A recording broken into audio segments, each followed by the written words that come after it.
ให้พ่อไปเลยลูกมีแต่ให้ทางธนาคารนี่ก็มีแต่แล้วแต่บุญวาสนาไผมันเลยโอ้ยุบเอาในแต่บุญวาสนาเจ้าเลยก็มาบ่ได้ก็แม่นค่อยเฮ็ดไปก็มาได้ก็จะได้ถ้ามีงบมีก็แม่นทาง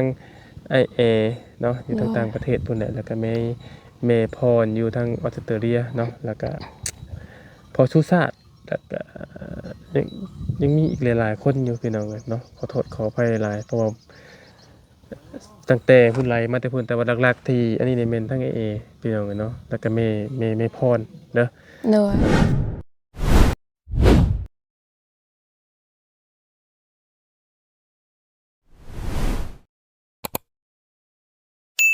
ทึกไปใช่ทึกเอาพี่น้องเอ้ยเข้าห้องก่อนเข้ากันสบายดีสบายดีสบายดีสบายดีและสวัสดีเด้อพี่น้องเนาะบัดกุศลสุคนไปใช้พี่น้องกันเนาะไปเอาพี่น้องเลยทักทายกับสบายดีและสวัสดีพ่อแม่พี่น้องอีกรอบหนึ่งเด้อพี่น้องเนาะนี่แต่ว่าโอเคพี่น้องเลยทางมายาวเองถือว่าปิดจ็อบเนาะพี่น้องเลยอันเฮือนซ่านน้องน้อยในมื้อนี้พี่น้องเลยปิดจ็อบถือว่าแล้วบ่มีหยังแล้วเทคานเป็นเรียบร้อยเนาะอาการมื้อนี้ก็ไอเริ่มแตกออกแล้วพี่น้องเลยสบายดีได้อพ่อสร้างเด้อสบายดียังน้อยสบายดีละมานั่งพี่มา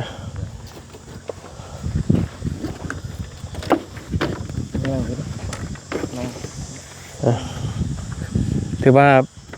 เฮกันมาเรียบร้อยแล้วพอเนาะแมนเฮมาเรียบร้อยมาครบจบสมบูรณ์ประมาณ2 เมตร 3 เมตรนี่นะยังหมูตัวแรงถือว่าแล้วจักหน่อยนี่นะตอนแรกถือว่าพอดีต่างเสมอเลยแล้วพอเนาะคือว่างัวตายบ่มันนั้นมันบัดมันจังหนาวบ่มันดึงขึ้นมาแล้วก็ตกน้ำบ่มันลงกินน้ำงัวเขาไม่เท่าแล้วยังกินเมียไข่นี่นะเห็นมันเงยคอชื่อใครแล้วมันหันใจจักมันขาดบ่ขาดงินมันไปช่องแล้วว่าเห็นเงยคอนิดนึงว่ะมันก็ภาษางัวเท่าแล้วสรุปแล้วตายหรือบ่ตายยังหันใจอยู่แต่ว่ามันลุกบ่ได้ซื้อว่าสิเอาได้ไดบ่ฮู้น้ำเพิ่นถามแบบบ่ได้ครัวบ่ว่าบ่อยู่หั่นแหละนอนอยู่หั่นแหละบ่อย่าว่ามันตากแดดแต่ยังบ่ได้ห่มบ่เห็นเพิ่นซักเพิ่นไม้มาอยู่ว่ะเราบ่ได้ขาบ่งัวบ่แล้วกันใจบ่ขาดเพิ่นบ่ได้ขาดเฒ่าซำใดกูบ่ได้กินหรอกติบ่ได้กินดอก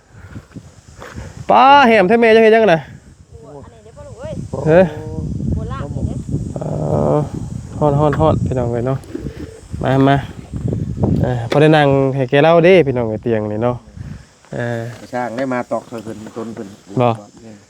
ถือว่าปิดจ็อบตอนแรกนี่เหลือนิดเดียวเนาะพอเนาะแน่นมันออกไปปลายนี่แหละกูเก็บแข้งสิพาเครื่องเมื่อน้ำเบานิ้วเลยรอสิพาเครื่องมาสิพาเลยเนาะเพราะว่าตัวนี้ก็จ่ายค่าแห้งให้เจ้าแหละก็เฮาสิออกมือแล้วบัดนี้สิออกมือแล้วก็คือเปิดพี่น้องกันบัดนี้บ่มีหยังแล้วพี่น้องเนาะแต่ว่าเปิดตั้งเสาเทคานขึ้นมาแล้วก็ถือว่าโอเคแหละพี่น้องกันเนาะก็มีแต่ว่าพวกสุดหลังคาเนาะคำว่าสิเฮ็ดต่อไปกันเนาะอันดับแรกก็เป็นไม้เนาะเป็นไม้สุดเทิงๆเนาะก็สังว่ากันดอกพี่น้องกันตอนนั้นก็เพราะว่าเป้าหมายของเฮาก็คือเอาที่ละขั้นตอนเด้เนาะมานี่นะพ่อได้เพชรเรียกแค่บัดนี้เมื่อเฮือนคือเจ้าคือเก่าแล้วเมื่อเฮ็ดอยู่หลังคาเฮือนแล้วเมื่อเฮือนเจ้าของบ่เจ้าของเฮือนเจ้าของมีเวียกอย่างไปต่อเฮือนเจ้านั่นมีอย่างนี้ได้พอตอนนี้คือว่าเฮ็ดเฮือนเจ้าของแต่ไม่แล้วขึ้นโครงไว้พ่อเจ้าซื้อตะปอกตะปูหาเลยหาเนาะขึ้นโครงเพราะอันชุดหลังคาหลังเคเจ้านะอันไล่ละบ่ชุดหลังคามีแต่ไม้มีแต่ไม้อันแผนบอกแผนมุ้งยังบ่ได้มีบ่ตอนนั้นเก็บเงินก็ได้เทื่อละ2-3 พัน 4-5 พันมันก็ใส่จ่ายไปนำก็เบิด จะบ่ได้มีเงินเก็บครับไปซื้อ อืมเอาก็ถือว่าประสบความสำเร็จเนาะ แม่น เฮ็ดเทือนตรงนี้แล้วแต่เฮ็ดเทือนเจ้าของตอนนี้เจ้าเฮ็ดอย่างนี้ในการเจ้านะ เอาเฮ็ดห้องน้ำไว้ตั้งแต่มุ้งเพราะว่าเทคานไว้เบิดแล้วติดโควิดเบิดแล้วนะมุ้งแล้วก็ติดบ้านใช้การได้ใช้งานได้ อืมว่าไงบ้างเนาะ แม่น ว่าไงพอสร้างตรงนี้บ้างงานอยู่ แม่น พี่น้องเอ้ยเฮ็ดแต่ว่าเฮ็ดของเจ้าของอะว่าไง ของ เฮ็ดของเจ้าของก็คือถ้ามีเวียกเฮ็ดนี่เราเฮ็ดต่อกับหม้องอื่นก็เราก็ไปเฮ็ดคือเก่าหั่นแหละพี่น้องกันเนาะว่าไงงานเราเบิดแล้ว เบิดงานเฮ็ดแล้วพี่น้องตอนนี้ก็มีแต่ทางทีมงานเฮาก็ถือว่ารวมงานกับเรามานี่ก็ล้นเติบเนาะพอเนาะ แม่น อ๋อตั้งแต่รุ่นน้องสายฟ้าตั้งแต่ย่ามพลพู้นพี่น้องเอ้ยแล้วก็ยังบ่ได้ว่า เดือน10เดือน11พุ่นได้ ก็บ่ได้ป้าบ่ได้ทีมดอกก็สิหาเราคือเก่าแหละพี่น้องก็มีหยังก็ปรึกษาหารือคือเก่าฮักแพงคือเก่าเด้เพราะว่าเพิ่นผูกแขนเราเป็นลูกชายอะเด้ แต่พอช่างเฮ็ดบ่ได้ อืม ว่าค่าเวียกค่างานใหญ่ไปบ่ได้เลยจำเป็น มีแต่แบบมีหยังเฮาก็อยากปรึกษาถามเวียกเรื่องงานเทือนหลังนี้ถ้าต้องใช้ไม้เท่าใดก็โทรหาเราได้คือเก่าพี่น้องเอ้ยเนาะปรึกษาเราคือเก่าหั่นแหละเนาะเอาเราคือเก่าก็ส่วนเทือนซานเราก็ยังหลายอยู่นะเฮ็ดเทือนให้คนอื่นอยู่บัดเจ้าของบ่มีเทือนที่นอนพี่น้องเอ้ย ส่วนมากสร้างอยากเป็นนั่นแหละส่วนมากสร้างเฮือนอยู่ซานนะ เนี่ยว่ามุ้งห้องน้ำอยู่ห้องน้ำนี่แหละเคยบอก บ่ ว่าตัวห้องน้ำก็อยู่นี่นอนอยู่นี่โอ้ว่าโยก เออ ได้กดเอาก่อน อืม จนไป ก็ประมาณนั้นแหละพี่น้องเอ้ยเนาะก็เอาทีละขั้นตอนก่อนคือเฮานี่แหละเฮาก็ยังอยู่นำพ่อเฒ่าแม่เฒ่าไอ้ชื่อของมึงนี่ก็อันน่ะก็คือฮู้กันนั่นแหละพี่น้องก็อยู่นำพ่อเฒ่าแม่เฒ่ามันก็บ่สะดวกสบายคืออยู่ผัวเมียแหละเนาะ แม่น แต่ก็อยู่ไปเฮาบ่มีเลยพี่น้องเอ้ยเนาะบ่มีก็อยู่ไป อยู่ได้ทำไหนก็อยู่เนาะแสดงว่าตัวนี้เนี่ยเท่เรียบร้อยเนาะแม่นอันพอเนาะ แม่น เดินนิดเดียวพี่น้อง แล้วมันเดียว พอดีแล้วแหลดบดแหลดจังช่างออกเมื่อ ทัน มัน ปิดจบตรงนี้เลย มันแดดพี่น้องเลยจนรุ่นนี่พี่น้องมื่นตาแล้วอยู่พี่พี่น้องเลยเพราะว่ามันแดดเด้มื่นตาโลบ่ได้มื่นตาโลแล้วมันเจ็บตาแสบตาพี่น้องเลย เออถือว่า5 มื้อเนาะ แม่น 5 มื้อพี่น้องเลย มือที่6ก็ถือว่ามันเป็นมื้อนี้ก็พอดี6มื้อนะมันเป็นเริ่มต้นตั้งมานะแต่ว่า งานมันก็มี2มื้อบ่ต่อเนื่องก็คัดเข้าเป็น5มื้อคือว่า เพราะว่าเฮือนชาติน้อยๆนี่ก็มันก็ค่อนข้างจะสำหรับเกียรน้อยๆนี่ก็มันนิดนึงเนาะพี่น้องเนาะมันค่อนข้างจะบ่อยู่ภาคเก่าพี่น้องเนาะคือสำน้องเพิ่นเป็น2 ขั้นตอนเนาะไปเจาะน้ำให้อยู่หน้าบัด เจ้าหน้าอยู่อีก แต่มาเจาะพี่อีกนะงบที่สิเฮ็ดเฮือนน้องเพิ่นมันก็เบิดไปนับ แม่น เนาะแม่นแล้วพอ ถึกแล้ว แล้วบัดห้องน้ำก็ไปเฮ็ดอยู่พุ่นอีกนะกำมาคือคำว่าคือตอนแรกนะคำมันมาเฮ็ดอยู่พี่เบิดเลยแต่ก็แม่น อาจจะได้หลายอยู่เนาะเพราะว่างบห้องน้ำห้องในก็ไปเฮ็ดอยู่พุ่นบัดนี้เฮาต้องได้ไปเฮ็ดอยู่พี่อีกเด้มัน ห้องน้ำห้องในนะแต่ก็จักมื้อไรแล้วพี่น้องเอ้ยเพราะว่าพื้นไฟน้องเพิ่นก็ยังบ่ทันมีเนาะปตัวกับเอาไฟลงนี่ก็จักแสนพอสมมุติหมอเปลงจักคือบ่หมอเปลง โอ้รับ2-3แสนไปเลย บ่มีบ่ได้ถึกหลักแสนบ่มีติ ยังบางเทื่ออยู่บ่ได้เข้าไปบางเทื่ออาจจะมีอยู่แบบซาวหรือว่า50เอาแปลงหรือว่า30 ก็เฮาแบะ ดงบางอย่าง แบบว่าเฮาแบ่งลงมาใส่เฉพาะเฮือนเฮาซื่อๆบ่ได้บ่เนาะ จังหวะ ลำหลังนี่นะ แม่นบางเทื่ออยู่ เออ ใช่รันนี้แผ่นคือเฮือนหยังตากเอาแบบเขาใส่ใดใส่ก็ได้อยู่ว่า แม่น ตัวนั้น ประมาณ10,000นึงนะ อืม 10,000 บาทนี่ก็ได้แล้ว แต่ว่ามันก็บ่คักคือไฟฟ้าแล้วตกกลางคืนมานะ มันก็บ่ได้เก็บบ่บ่ได้เก็บแชงบ่ แต่ คือกัน เก็บแน่นอน มัต้ เก็บ มันต้องเก็บ เก็บ มันต้องได้น้ำได้ อยู่หน้าเฮาน่ะอ้ายเฮาใส่เฮายังบ่ได้ออกไปเบิ่งอยู่เฮาบ่อยากเว่าหลาย แม่น เฮายันเล่นมาบ่ถูกนะเห็นอ้ายเฮาใส่แผ่นโซลาร์เซลล์ใจหนึงคิดว่าใหญ่จำาไดพวกแผ่นมันพอดีซำเตียงนี่แหละนี่ๆ ทำเตียงนี่แผ่นอันเป็นตากมัน เก็บอยู่ แหละ แล้วเห็นเราใส่ไหลน้ำอยู่หน้าเลยนะถือกูก็ถือเฮงเติบแล้วตุนไหลน้ำเลยเนาะ แม่น ยิงเด็ดเก๋กล้าสิบ่ย่านเถอะ บ่ย่านแบบบ่ย่านนะว่ามันเบิดนะแต่มันเด่นมักโซลาร์เซลล์มักเห็นหอดทีเดียวพี่น้องเว้ย เก็บได้สำได้กลางคืนเนาะ แม่น กลางคืนมันแดดเด้ บ่แม่นก็คือมันบ่แดด เนาะ เออก ลางคืน กลางคืนมันบ่แดด เออ เก็บได้สำได้ แต่ว่าหมอกเก็บไฟมันน่ะนะความหมายเฮาสิเก็บได้สำไรเนาะ ของพ่อก็บ่อยากแจ้งไงได้เชียงเซลเดือนใต้ไว้ เออ คันเอาแผ่นออกแล้วก็ อันโซลาร์เซลล์ของน้องน้อยอยู่หน้าได้กุ้มขึ้นอยู่บ่ กุ้มนะ ฮะ เฮือง ครับ เฮืองอยู่ใครกับตัวน้อยๆอยู่ ครับคำว่ากุ้มก็ขึ้นแต่ก็ถือว่า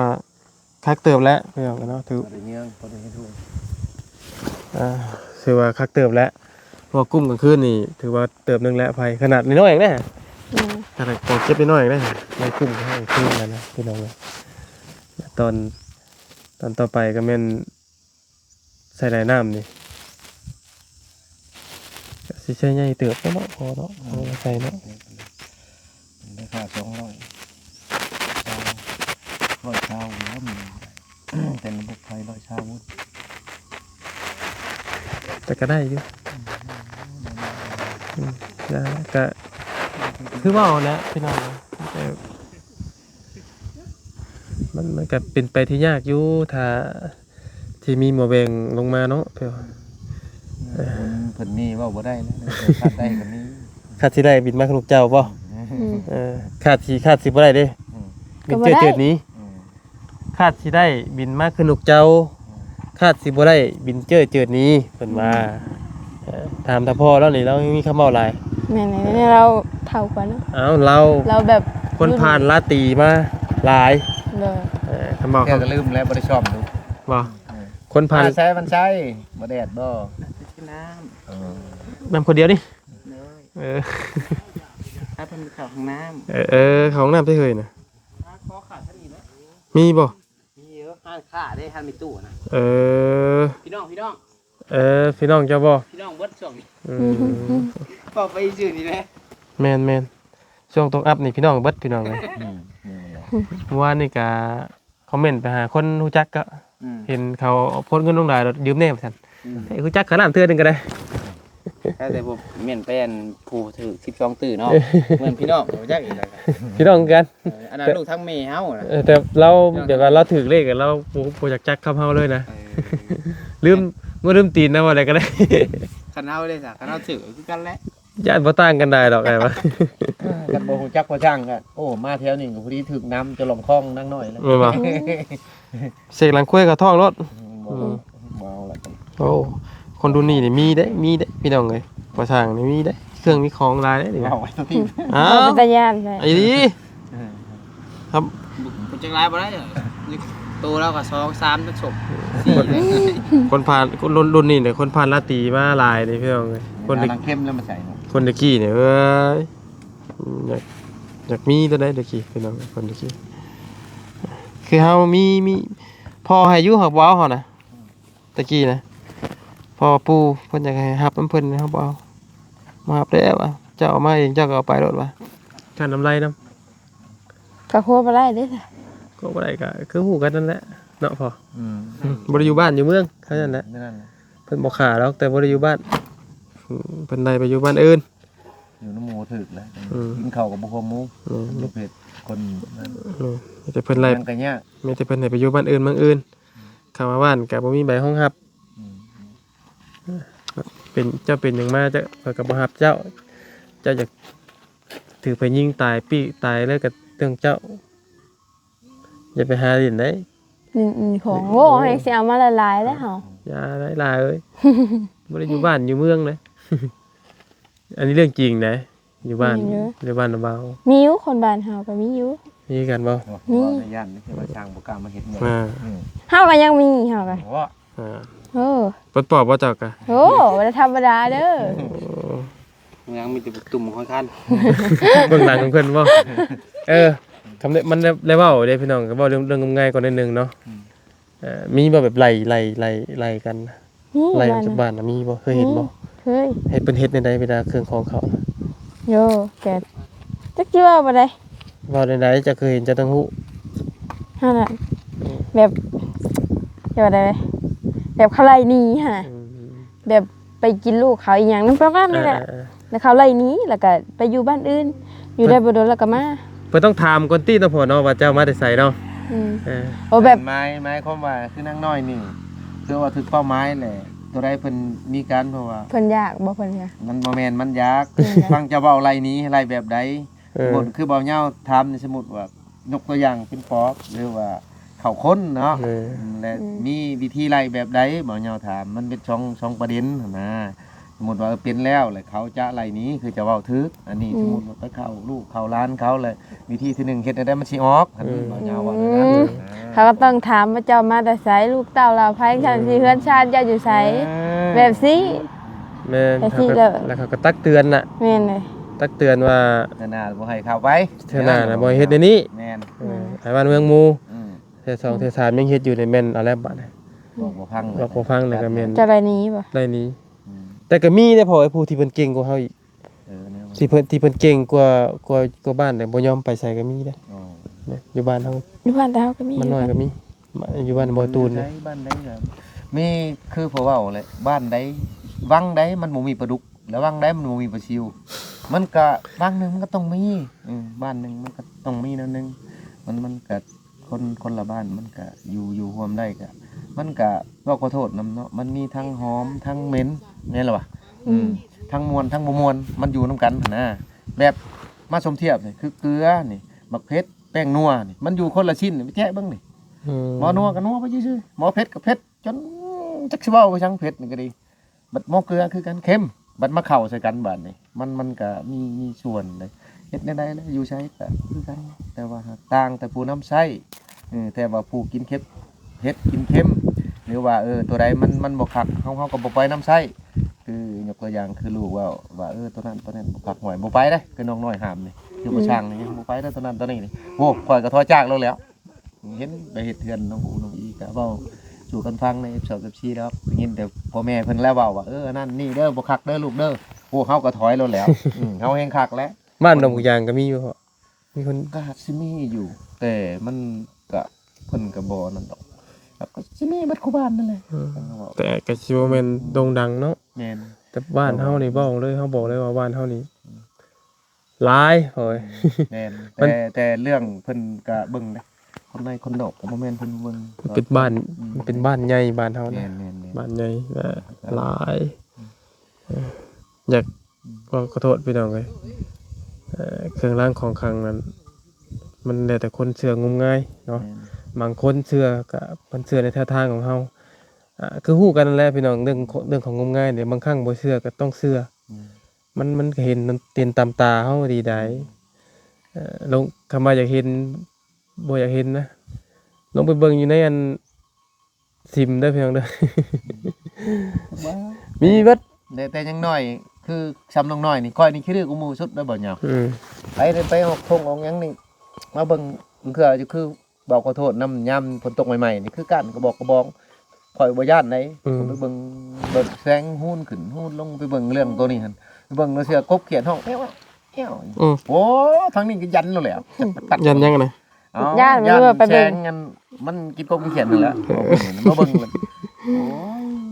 บัดเดี๋ยวนี้มันลายแสงหรือบ่จักแสงโทรศัพท์บ่จักแสงใบผ้าจักชูริเชลบาดนี่ จักแม่หอยเนาะ จักไม่หวยจักแล้วจักไฟดิจักบ่รู้ฮู้จัก แหละเครื่องอันนี้เวลาอันไปรักษาบ่ได้แล้วก็เสียชีวิตไปนะพี่น้อง เลยเพิ่นลงในวัดบ่ เพิ่นลงในวัดอยู่ในซิมนะจักคิดว่าทำไดพอเขาลงเห็นตอนตะพอน่ะจักผ่านมา3ปีแล้วนี่ผ่านมา3ปี2 โอ้อยู่ในวัดนี่เป็นแสงบ่เรียกว่าลงไปฝุ่นเพิ่นฉุดเพิ่นยังแล้วบ่ บ่พูดบ่แม่นบ่เฮาพูดถึงเครื่องเพิ่นนะเฮาที่เพิ่นลงไปไหว้นะบ่แม่นว่าแล้วเฮาขึ้นไปเฮาขึ้นเอาของเอาเครื่องของพ่อเฮาเองนี่แหละไปไหว้พุ่นแหละ โอ้ เต็มอยู่เครื่องนะ โอ้ คนขี้เงาจนลุกวะมัน เครื่องเงินแนวที่ เครื่องราง ช้านะ เอ้า โมเมนต์ว่าเฮาฮู้จักว่าตัวนั้นเป็นตัวนั้นอันนั้นเป็นตัวนั้นแหละคือว่าเฮาก็อยากฮู้ว่ากกปลายสาเหตุมันตัวนี้เป็นแนวนี้เนาะจะแยกเลยเจ้าละภูมิใจที่ว่าบ่แม่นดีใจแต่ย่านจนแบบคนหนาวลุกเลยบ่ ญาติเลยพ่อ โอ้ เป็นตาย่านกะย่าน มันก็แบบเห็นคือเห็นของเพิ่นคนเก่าคนแก่ตะกี้มันเป็นตาย่านนะพี่น้องมีเบัดทุกอย่างมีงั่งมีเสือเลี้ยวหน้าเลี้ยวหลังมีอันหยังคนลายนะพี่น้องเอ้ยเกี่ยวกับล่างไอ้คนตะกี้นะเต็มรั่วป๊อดบางเพิ่นเอาลงไปชูดปะไปวัดได้แบบเต็มอยู่ วัดชาวบุกุมนี่ก็ว่าอยู่วัดว่าเป็นน้ำเสียงทีกันเป็นเรื่องที่คือมันคิดมันหยับ หลายบ้านเฮาบ้านอื่นไว้ที่กันบ่ บางเทื่อก็สิมีคือกันมี เพิ่นก็ต้องลงวัดกันนะเนาะ จะอยู่ในครูบาอาจารย์ปกปักษาได้ก็เพิ่นก็คุ้มครองได้ มีบ้านเฮานี่มีแต่ลงซิมเพราะว่าซิมนี่เพิ่นมันเป็นเงินเด้อยู่หั่นนะเงินเป็นเชื่อว่าแรงพวกลงอาคมนี่มันสู่แรงอาถรรพ์ที่ศรัทธาของชาวบ้านบ่ได้ดอกในซิมนั่นเด้เพิ่น มีคำมีหยังได้ มีเบิดทุกอย่างเลยเอาลงในซิมนะ ยกเป็นเอสไข่น้อย ก็เป็นเงินของชาวบ้านนั่นแหละพอเนาะ แม่น เงินศรัทธาจากชาวบ้านร่วมแรงร่วมใจกันลง ยามบุญกอดชิ้นนี่บางครูบางคนนี่คำไปเรื่องนึงโคตรลงใส่เลย แม่น จักมันต้นเหตุคือว่าอยากให้ยังนะพ่อแม่เคยเว้าอยู่ บ้านอื่นก็เฮ็ดคือกันเนาะ แม่น ในซิม มาป้อนเด้ต้นครูบาอาจารย์เพิ่นพุดคุมลงไปสั่งอยู่พื้นดิน ถึงว่าอยู่เค็ดที่สุดนี่มันอยู่ซิมพี่น้องเอ้ย ที่ว่าอันอยู่ซิมนี่เค็ดที่สุดแล้วเพิ่น บุ ว่า ญกอดชิ้นเพิ่นก็เฮ็ดอยู่ เพราะว่ามันต้นทุนชาวบ้านเด้ต้องเป็นรวมแรงร่วมใจกันเนี่ยพี่น้องแล้วเครื่องรางของขลังเพิ่นก็เอาลงไว้หั่นพี่น้องเอ้ยเนาะอันนี้ว่าเครื่องรางของขวัญของอันของขลังพี่น้องเอ้ยเนาะคือทางเบาทางยืดทางยาวผู้ที่บ่เชื่อก็สิหาว่าเฮางมงายก็คือพอสร้างนี่ก็เรามีเราก็ว่าเราบ่มีพี่น้องเอ้ยพระสิว่าเจ้าของมีเนาะ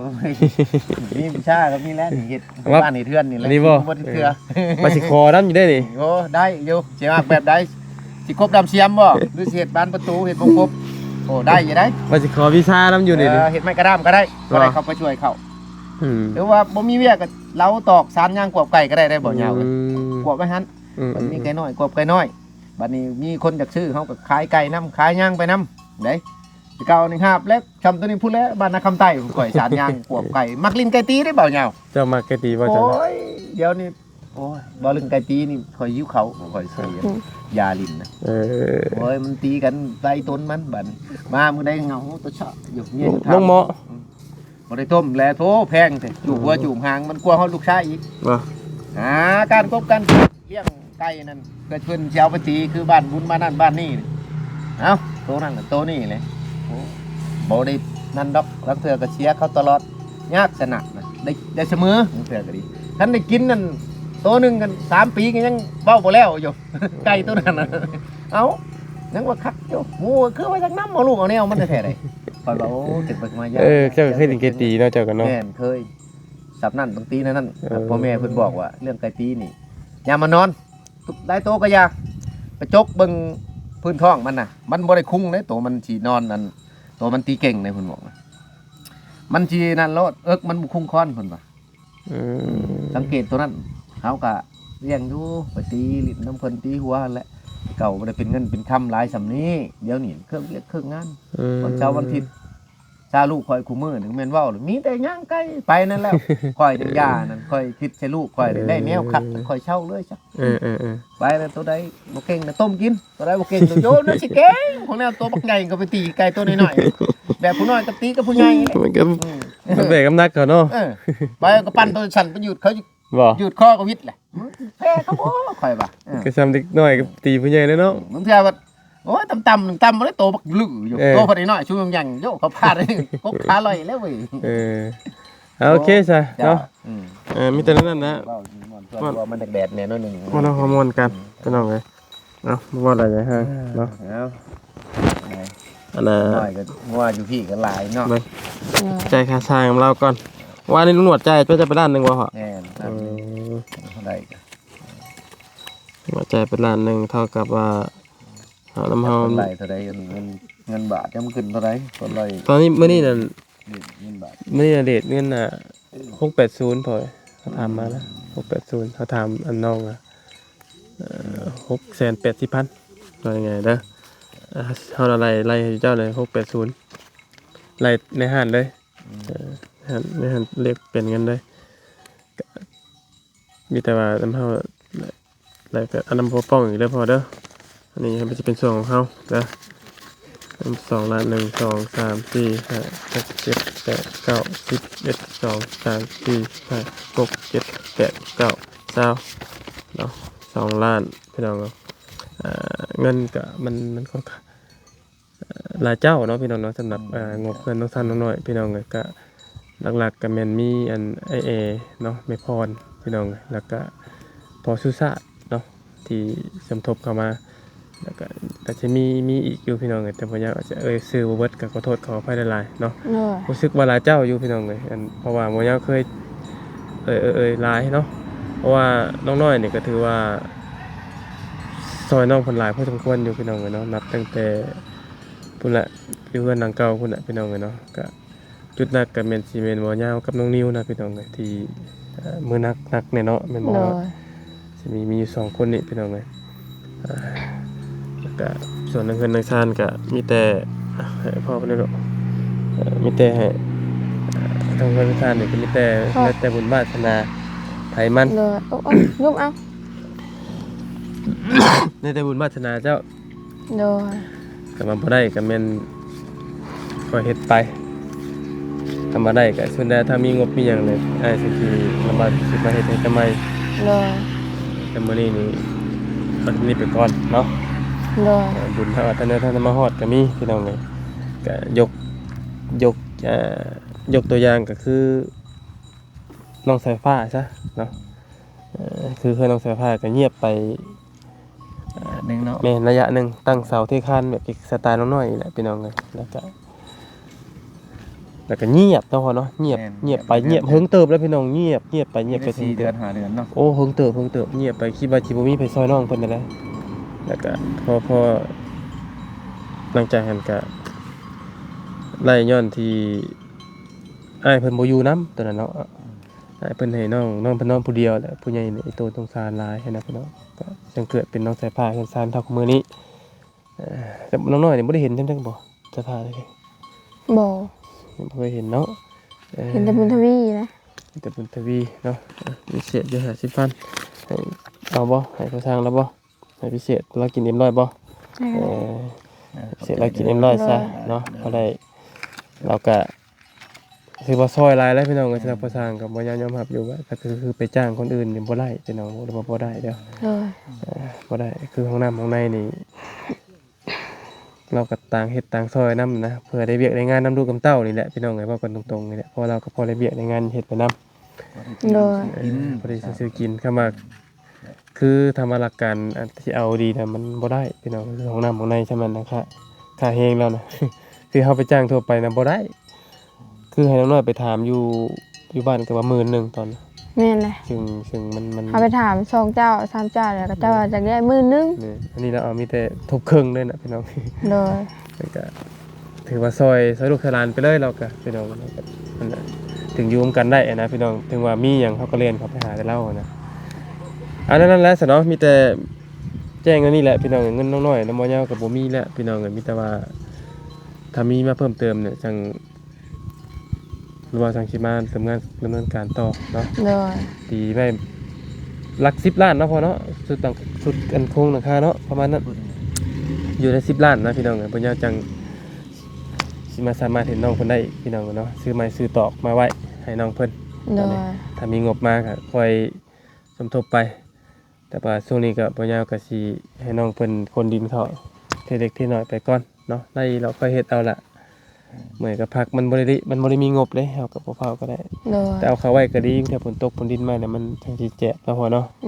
เห็นก็จะถามเฮาอยู่ว่าสิเอาดินเข้าบ่ว่ารถ300,000เฮาก็บ่ฮู้ว่ารถน้อยรถใหญ่เลยว่าเอา10 ล้อพุ่นได้มื้อนี้แม่นเจ้าก็ใหญ่เติบอยู่เด้รถ300,000เห็นอยู่มื้อนี้เฮาว่าเอาก็เอาแต่จะสิเอาดินมาถมอีกบ่จ้างเลยล่ะจังได๋จังว่าจะสิเอาดินมาถมบ่โดยมันมีคนจกอยู่บ่ช่วงนี้ก็พระเจ้าว่าเขาสิมื้อจะบ่ฮู้ว่ามื้อใดก็เพิ่นก็หันเอาสิบอกบ่ได้เจ้าต้องเดินไปหาเขาเองเด้ล่ะเด้